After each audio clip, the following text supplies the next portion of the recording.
Do you know someone with ADHD? Do you know what ADHD is? If not, congratulations. You just met someone with ADHD. And today, you're in better luck. You're going to learn about what ADHD is. Today, I want to go through three facts of what ADHD is. That's like three facts. What ADHD appears to some, what it actually looks like, the three types of ADHD and how it affects my everyday life, and what ADHD stands for, and what the symptoms are as well, and some of the advantages there are to having it. Yes, there are some advantages to actually having ADHD. I'll also be sharing my own experience later on afterwards as well, living with my ADHD and how it affects things that I do. And then I'll leave the floor open for any questions you all might have. So first off, I'm going to share my screen. Oh, look at Squirrel. So living with ADD. First off, we're going to go over to what people you normally see. People normally see this top level. They normally see unable to focus, which means that, not able to pay attention too well, unable to sit still for long periods. So normally that's like fidgeting and whatnot. And what people don't see, though, is what lies beneath that. If you can't read it, don't worry. I will be sharing this afterwards as well. But I'm also going to go through everything else. But this is what everyone doesn't actually see fully underneath. So this actually explains everything very well.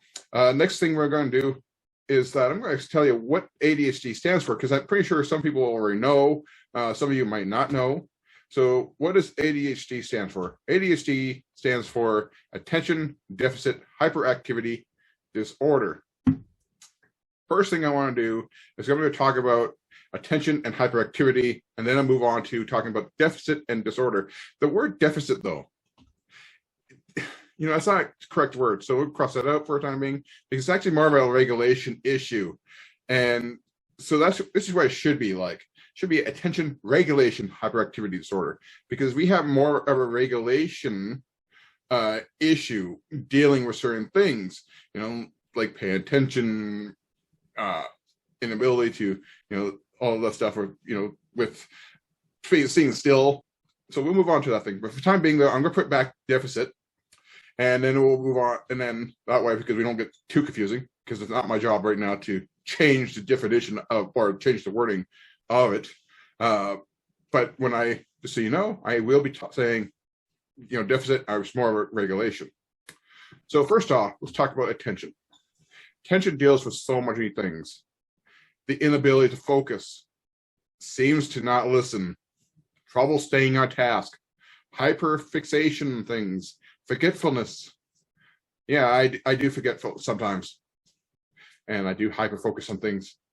Disorganization, financial problems, poor memory appearance, loses track of time, prone to lose things, easily bored and distracted. Yes, that does happen to me, which is one of the things why I try to do things differently, because that way I don't get bored easily on one thing. And more on that later. Appears to ignore folks, needs things to be repeated, late homework. Yes, I was kind of bad for that when I was younger. When I was in high school, even elementary school, yes, I had a tendency to be late on my homework, more so because of procrastination.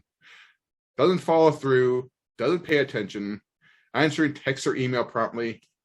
Believe me, if you sent me a text or an email and I didn't get back to you right away, I'm sorry. It's not my fault. I'm going to blame it all on my ADHD. That's my excuse for everything from now on. No, I'm just kidding. And obviously, there's going to be more to this. I can't go through all right now. Otherwise, we'd be here all day. Next up, we're going to talk about, ooh, hello, Squirrel. Hello. Now go away, please. Thank you. Next, we're going to talk about hyperactivity. Hyperactivity deals with a lot of things. It can cause insomnia, it can talk quickly, blurt out answers, interrupt others, fidgets a lot, which for some of you, you might have seen me moving around in my chair, kind of moving around. Well, that's just me fidgeting. Leave me alone. Trust me, one of the things you probably don't see me do, because I have my screen, my hands are down here. I'm usually going like this with my hands, like sometimes on my desk. So it's almost like I'm playing piano. I'm not that good at playing piano. We used to have one, not good. Different impatience or difficulty waiting, lacks self-control, intrudes, immediate rewards. What that means is that because we have low dopamine levels, and I'll talk about that later on as well, we actually need that instant reward. We can't just think about going, if I go to school now, my reward will come out later because then I can get a degree and everything. For a neurotypical person, that is good. But for a person with ADHD, sometimes that is, no, we actually need that instant reward, so we kind of need that, we're playing a video game. That's why video games are so good for us. We get the instant reward and that feeling is like, yes. Yeah, it's always a good feeling. But unfortunately, though, that's what we need. We're always on the go. We have an inability to sit still. It sounds like fidgeting, but what the other part of it is that inability to sit still. So in other words, you might see someone, stand up. They might want to go for a run and not actually stay still in one spot at any given moment in time. That's pretty much why it's always on the go, because it's always something. Incessant and excessive talking. That actually makes perfect sense if we're in Toastmasters now. Hey, perfect place for me. Good. Perfect place for me to actually do a lot of talking. Yay. Gets off topic often. Lacks internal filter. Unintentionally loud.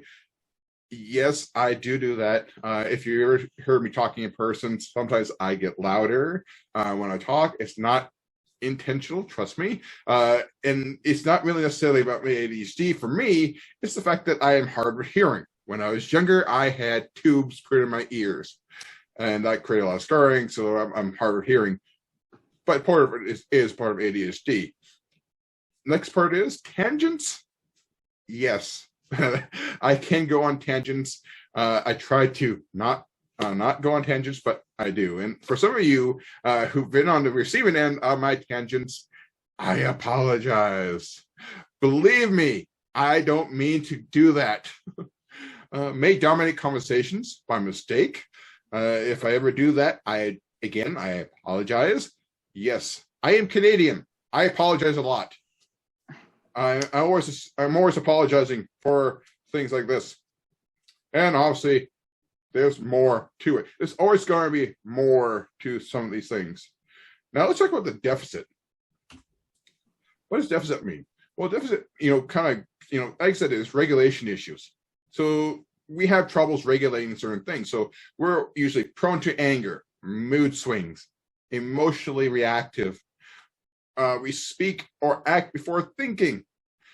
Prime example of that is when I was younger, I had an action figure and I had a glass. And I thought the glass looked like a force field. Yes, I had a good imagination back then. The problem was, though, the action figure wouldn't actually fit in the glass. So I thought to myself, this would be smart. I'm going to put the toy in the glass, and I'm going to take the glass, and I'm going to force the toy in there by going this on the and that's actually forcing it on the thing. Problem was, the glass broke, and I ended up getting sliced on my fingers. Lesson learned: try to act before thinking. Try to think before I act. Bit of an issue for me sometimes.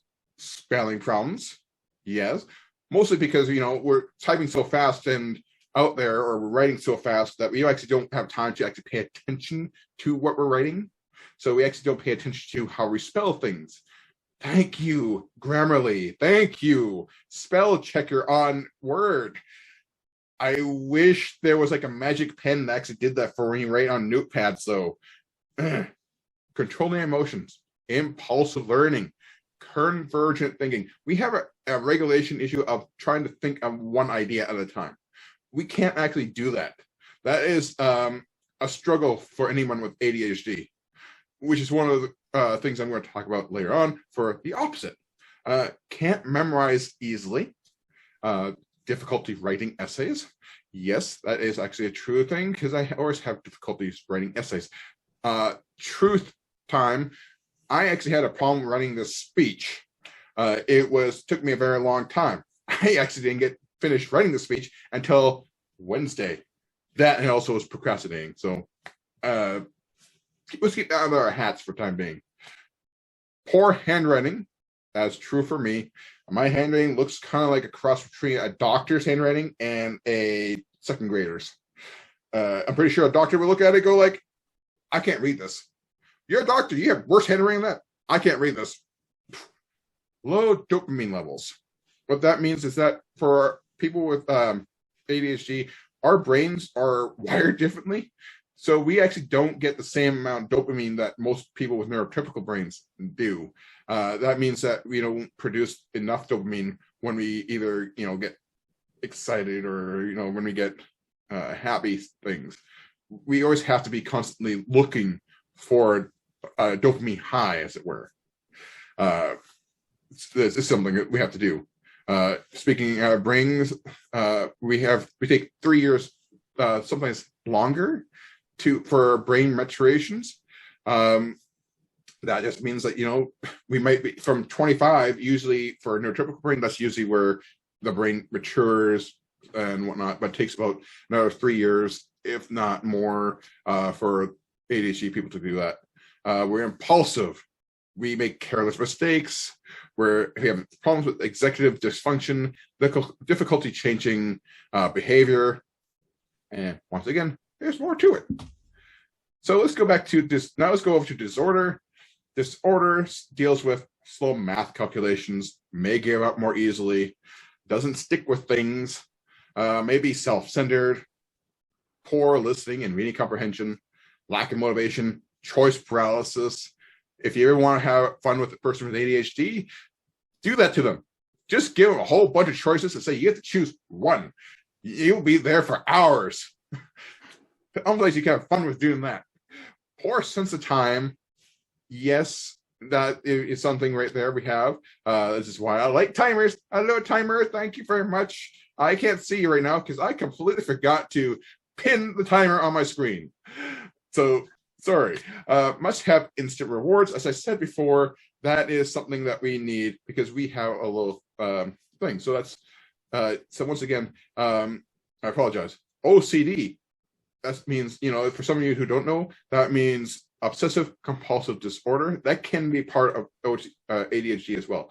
Try to remember what ODD stands for. It means observational dissociation disorder, I believe, if I remember correctly. But anyways, moving on. Tourette syndrome. Lucky enough, I don't have that, so I don't have to worry about saying bad things in public unintentionally. Depression, anxiety, bipolar, doesn't pay attention. Kind of like what I did there when I said must have instant rewards. I didn't pay attention. I ever had that down already. Less mature, and once again, more. So there's 3 types of ADHD, and all those things I talked about break down into categories. First one is type 1, inattentive. That deals with, with a lot of different things. That it deals with the inattention portion. So it becomes bored easily, forgets details, appear to ignore others, needs things repeated, distracted easily, can make careless mistakes. Type 2 is hyperactive, impulsive. So we have excessive talking, lacks internal filter, unintentionally loud, always on the go, impatience, rambling / tangents. Type 3, well, that deals with a mix of the other 2. So in other words, then this is the more common type of ADHD you would see. Type 1 is not so common. Type 3 is slightly more common, but type 2 is more common. Type 3 is more common than the other ones. So let's go back now. Let's go back to this other thing now. disorder. You know, it's I know I talked about a lot of negative stuff about it, you know, but is it really a disorder though? Well, surprisingly enough, there are actually some advantages to it. For example, we're energetic, we're resilient, persistent, we're creative, we hyperfocus. Yes, I said that was a bad thing at first, but you know, the thing about hyperfocusing is sometimes it takes a person a month to do. If you have a person with ADHD hyperfocusing, we will get something done within a day, if that, if we're hyperfocusing on it, especially if we're very interested in it. Divergent thinking. That is, like I said, the opposite of convergent thinking. The advantage is that we do divergent thinking. We think multiple things at once. Sometimes that's an issue for me because I like science. So that for me, that's a, you know, I can think about multiple things at once. But you know, I try to narrow things down. So I always try to do multiple things because that's where we strive in.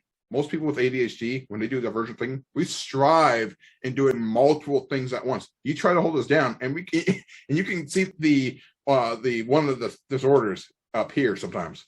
You know, it's not good. We are calm in a crisis. Prime example of that. When I was working at this one store, I actually sliced my hand open with a butcher's knife. Yeah, it was painful. Don't do that. You know, don't even try. But I was calm. I kept my hand up. I went to the phone. I washed my hand off. I went to the phone, called up the manager. No one came the first time. I'm like, okay, I'll try it the second time. And I called in. All of a sudden, 2 managers came by, and their first words were like, "Oh my God! Oh my God, what do we do? Just get me the bandage from the emergency kit. Thank you." Yeah, and then wrap myself in.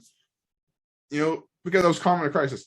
Granted, most of the crises are caused by either me, or if you're a person with ADHD, it's usually caused by you. But don't worry about it. You know, you're usually calm in that kind of crisis. We're unique. We have a willingness to take risks. We're adventurous. We're brave. We can be romantics. We're inclusive, kind, fun, and caring. We're spontaneous. We have a great sense of ingenuity. We have a willingness to fight for what we believe in.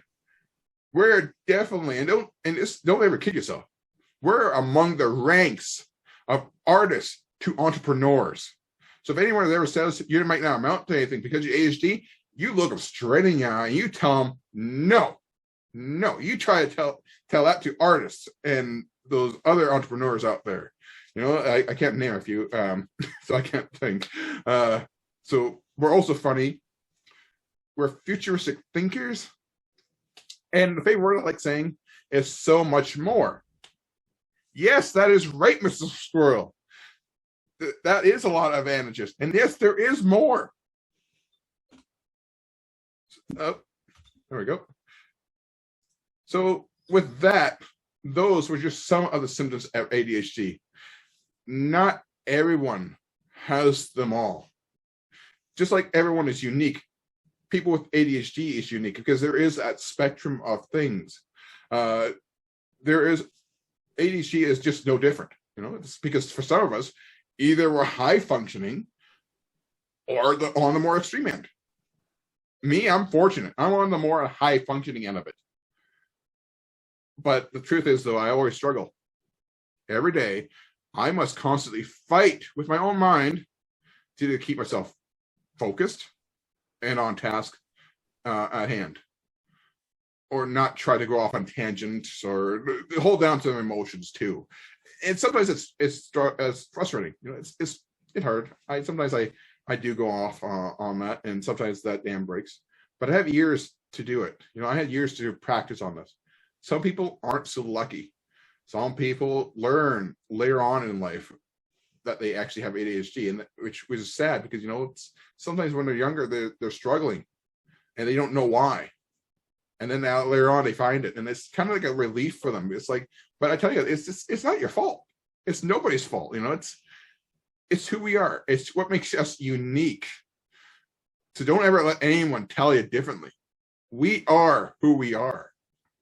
And yes, I do a lot of different things to help myself live with ADHD. All the advantages I mentioned earlier can actually be used in conjunction with one another.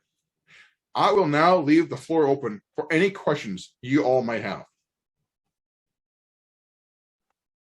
Thank you, Dan. Does anyone have any questions? And you can also put questions in the chat if you have any for Dan.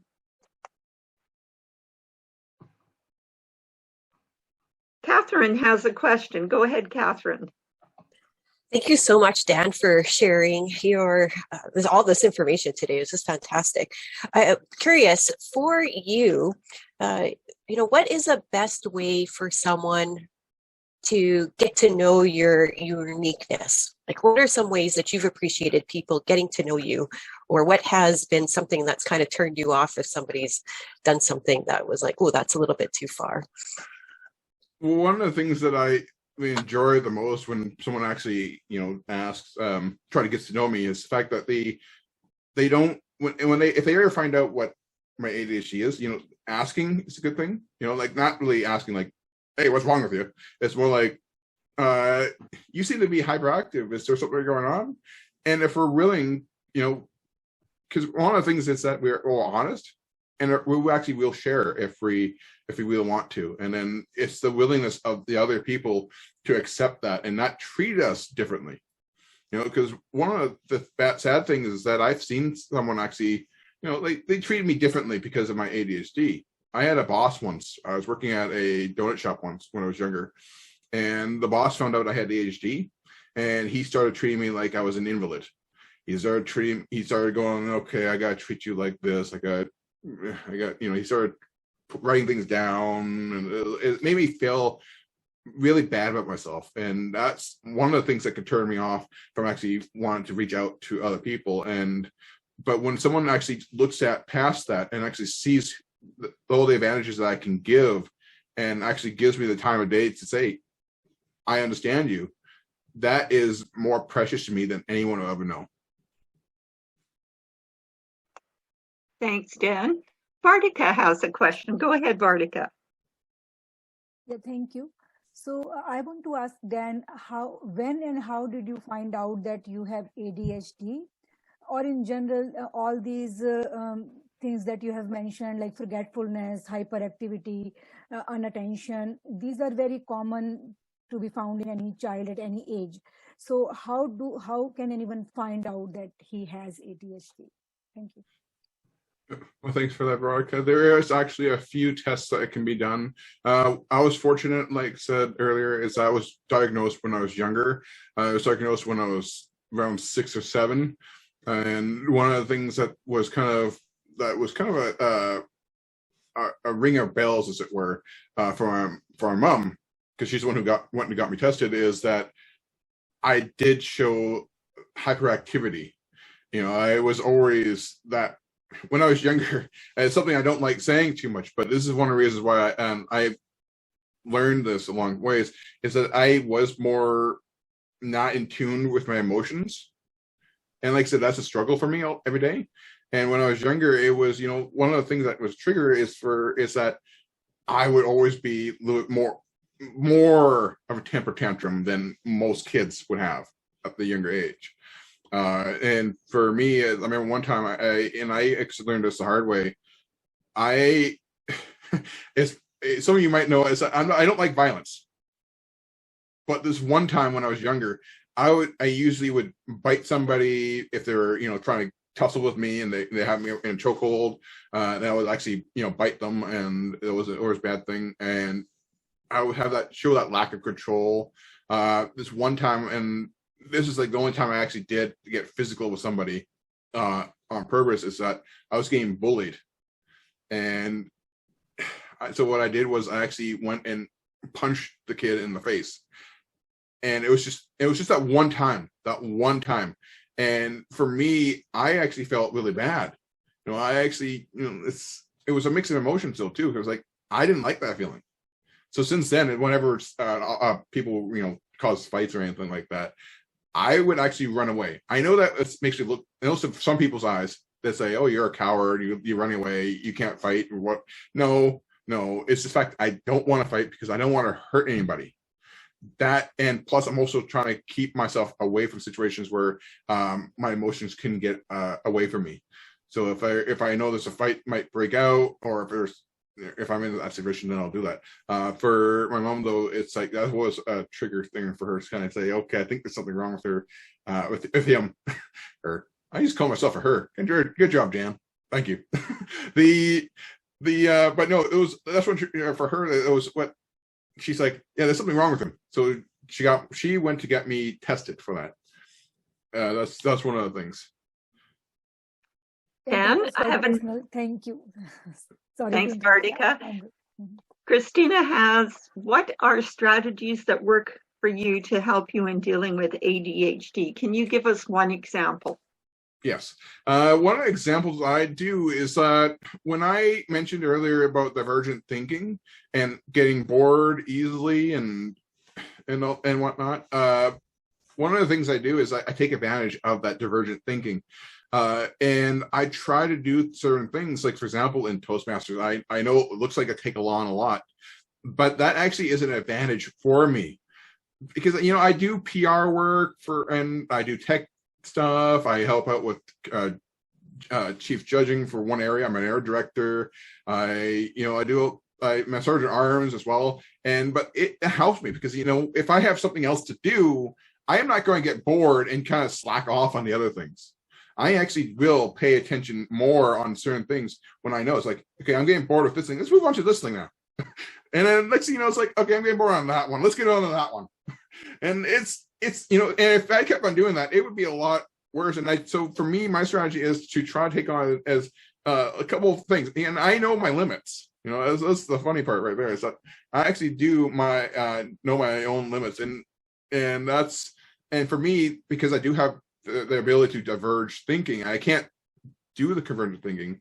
My strategy is sometimes to find something else to keep my mind occupied, so I don't and then come back to the other things to do that, to make sure I'm not getting bored and make sure I'm not going to just quit, because that's one of the worst things I could possibly do. And I did the same strategy in high school too.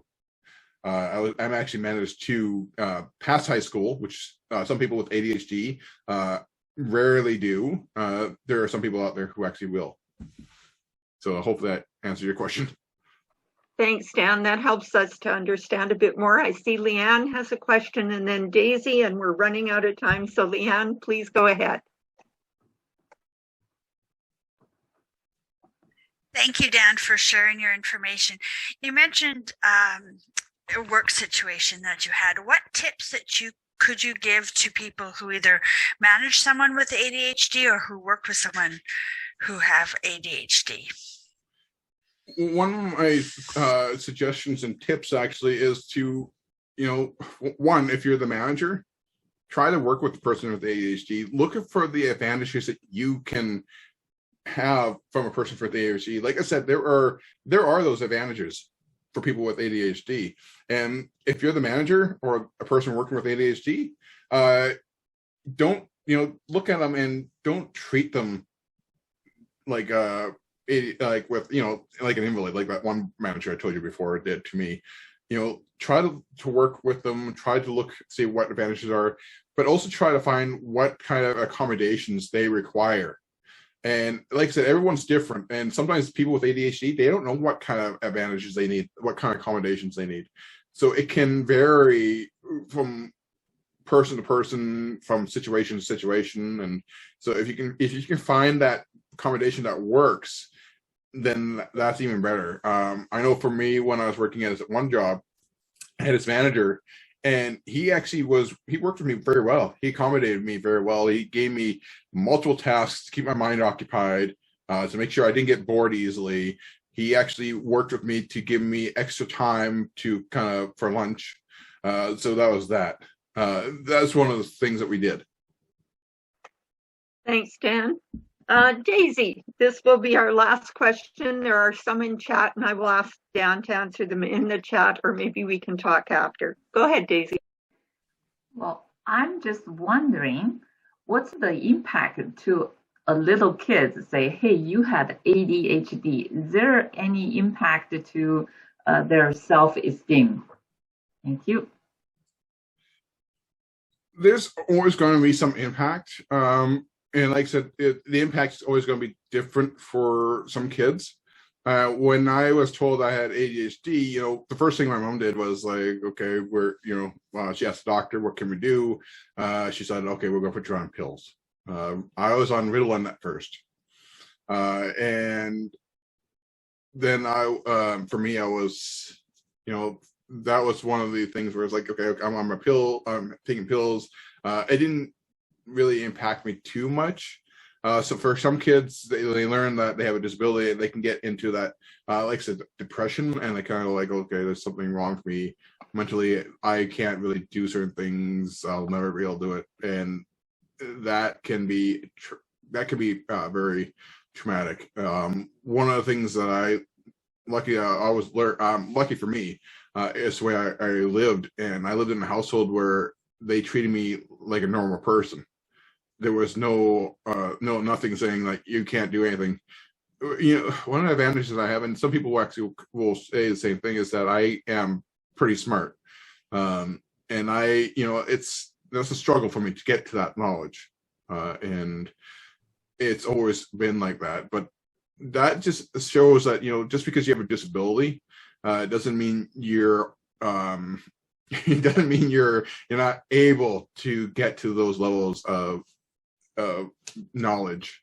It's just more of a struggle to get there, and so that's the impact for me. So it's for in the end, it's not really. It depends on the child themselves how impactful it can be.